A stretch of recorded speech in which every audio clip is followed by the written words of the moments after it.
This is the LEGO Star Wars midi-scale Millennium Falcon. It's one of the new sets that LEGO released in 2024, and I got it right here. Is it possible to build this set without the instructions? Let's find out. Why, yes of course, here it is. I built this set without the instructions, and then I did a review of the set, so make sure to watch this video to learn all about the awesome Millennium Falcon. I actually have an announcement. I will be doing a live build of the LEGO UCS Ultimate Collector Series Tie Interceptor. I'll be buying that set from the LEGO store and building it live, so be sure to subscribe to the channel if you haven't already, and tune in on Wednesday, May the 1st, so you don't miss that. First of all, let's unbox the set. The set has 11 bags numbered from 1 to 11. It also has an instruction manual that I will not be using. So let's go through the build process.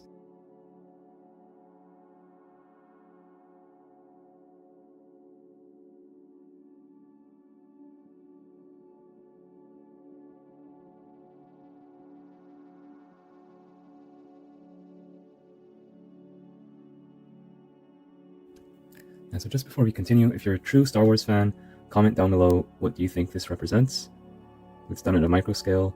Can you guess, just based on these colors, what are these things? And by the way, the reason I'm able to build this without looking at the instructions is that I am using the 360-degree view, only for the building phases, bag 1, bag 2, etc., just like what I did for the Natural History Museum.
That's definitely an interesting building technique, the way they have all these pieces on the side using some jumper plates, Technic, these clips here, and this flexible tubing, and it just works really, really well. Even though I would have never imagined using these pieces to achieve that combination. Although these are loose, we can actually make them not so loose by clipping these in the right positions.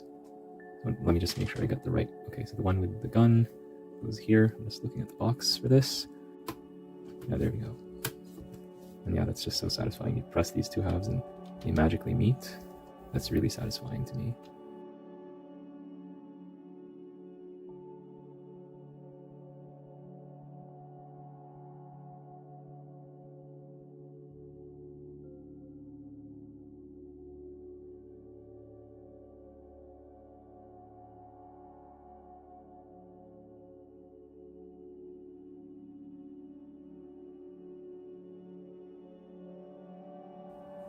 Alright, so now we're done with the build for all practical purposes, but there's one problem that remains, and it's this thing here. And in whichever bag this came in, I think it was bag 8, sorry about the focus there, I just didn't find any clips or anything else that would connect it to the top, so I thought hopefully this hinge is strong enough, but obviously not. It's gonna sag after a while. So I'm gonna go back through all the extra pieces, basically everything that I have from this set. I'll look at the 3D view again, but not the instructions, to try to figure out what is it that I can do to link this to this.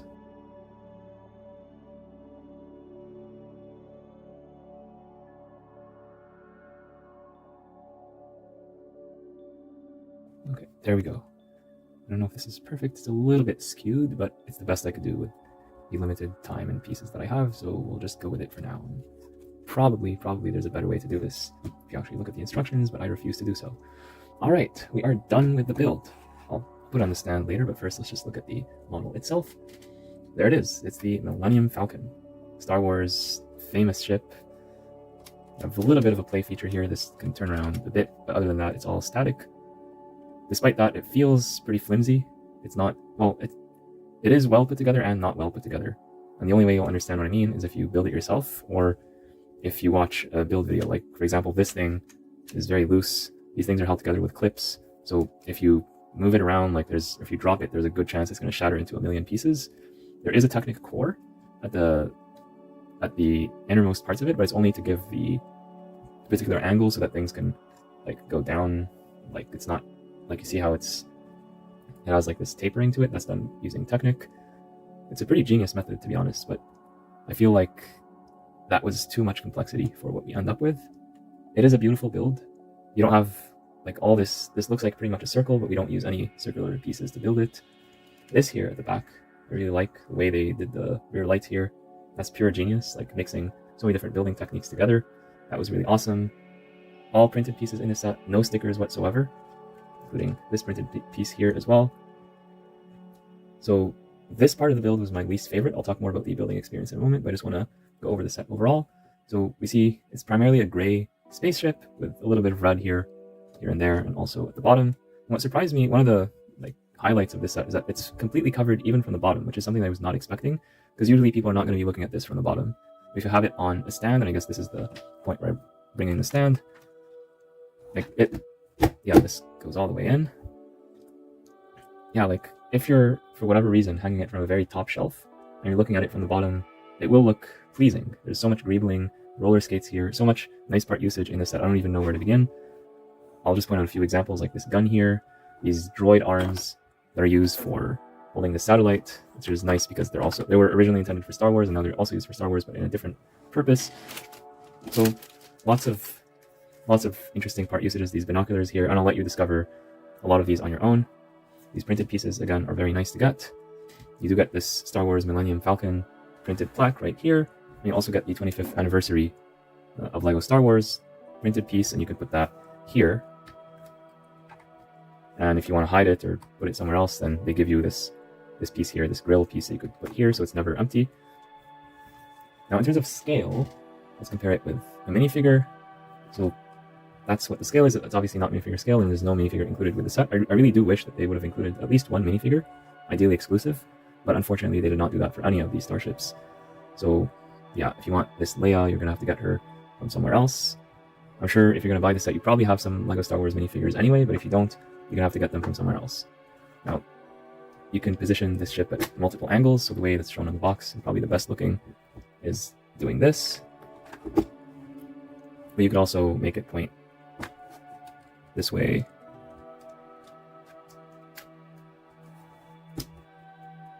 or any other way if you so choose. It's a little bit finicky. Yeah, but just like with the UCS sets, like you have the option which way do you want to display it. But what is primarily shown in the box is here, and there's this. Yeah, this is what it looks like when on display. I'll spin this around on the stand just so you get a better idea. I'll push it a little bit back. So yeah, that's the Millennium Falcon from all angles. It's a pretty intimidating beast. I'll put Leia here just to get an idea of the sense of the scale, but reminder, she is not included with the set. So yeah, pretty impressive build. This was not easy to put together without the instructions. I had to look at the 3D view several times. I had to second guess myself. I made many mistakes throughout the build. So if you want to build this without the instructions, go ahead. I think it's going to be a challenge. You will enjoy it if you're looking for a challenge. If you're looking for a walk in the park, you'll be very frustrated. So take that as a challenge or as a warning, depending on your attitude towards these things. Now, let's do a comparison with the other starship that I built recently, which is the Invisible Hand. So this one is a lot longer. Oops. These are very easy to come off, by the way. So this one is a lot longer, but it's also a lot smaller. And I think you build this in 4 bags or 5 bags versus this one is 11 bags. It's also more expensive, justifiably so. So you see here, like the amount of stuff that you get here is so much more, despite the fact that this one is a little bit taller. I do prefer the colors on the Invisible Hand. It's just a lot more colorful, but the Millennium Falcon is just a much more iconic ship. So this one was much more challenging to put together, and I think the end results are worth it. So yeah, you can display this at your home, at your office. If you're a big Star Wars fan, you'll be proud to display it there, and people will look at it and be like, oh yeah, that's the Millennium Falcon. I recognize that. That's so cool. Oh, it's built out of Lego. It's so amazing. So, I mean, the studs here kind of give it away, so it's not like those super smooth, polished versions. The Invisible Hand is less obvious, but I do think the studs here add a certain charm and a bit of a throwback to the original Lego Millennium Falcon that came out at the start of the Millennium, ironically enough. So yeah, interesting set that we have here. Lots of gray pieces, so if for whatever reason you're tired of this, you want to take it apart and build something else, all these pieces, I'm sure you can put them to good use in your mocks. You want to make another Star Wars ship or just something in general. So yeah, this is an iconic ship. It looks great, and it is a lot of work to put together. I think even if you follow the instructions, you'll be following lots and lots of steps to put the 921 pieces where they need to go. So, like, you're not going to be able to build this in 5 minutes, I'll say.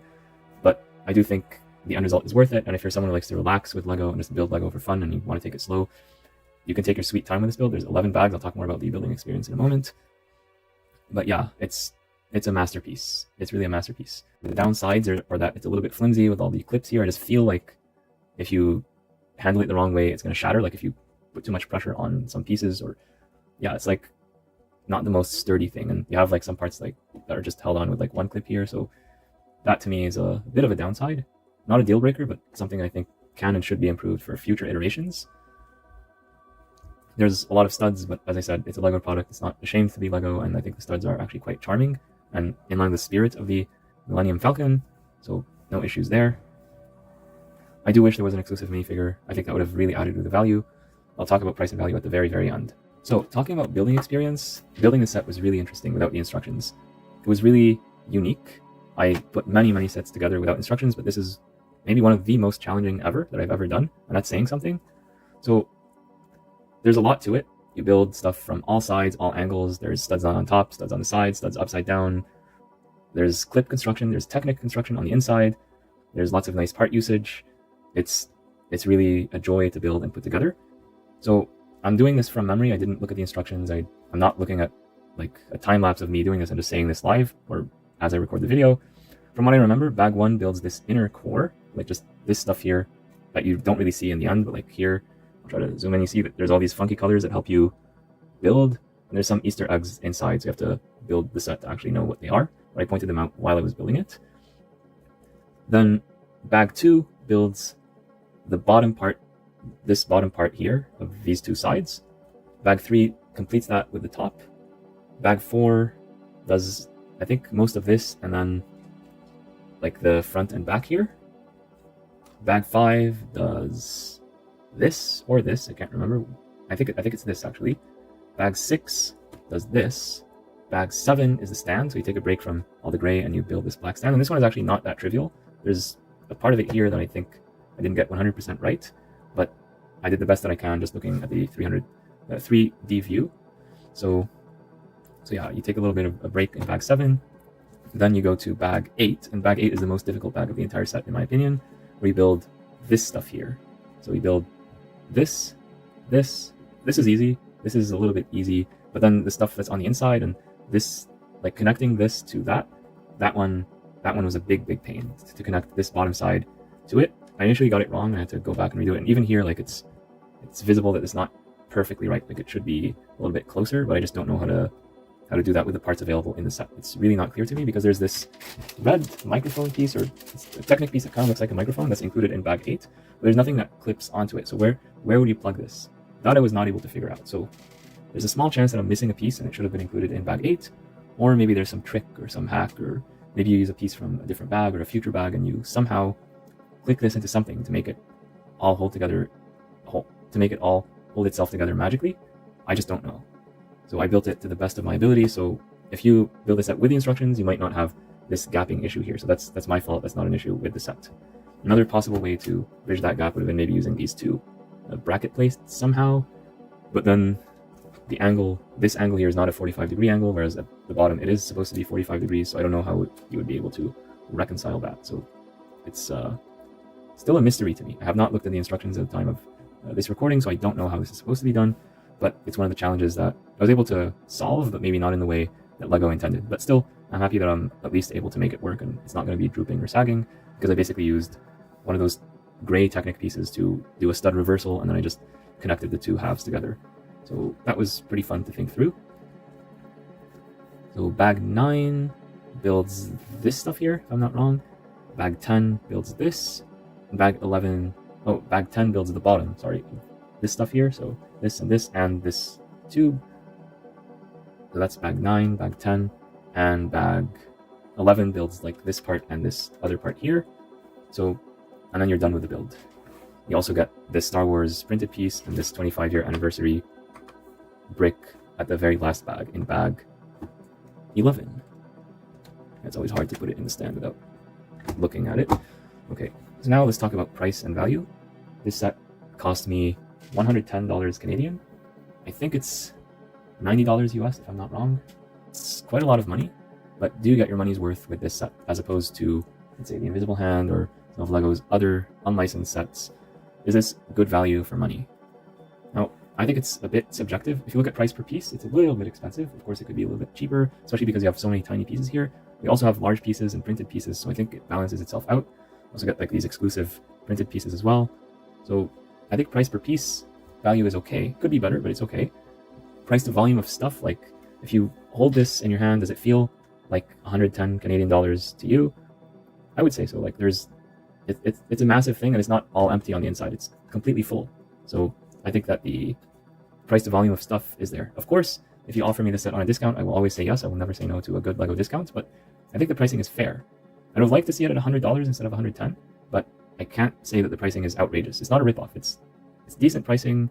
If you can get it on sale or like double VIP points, that's even better. So yeah, the value is there.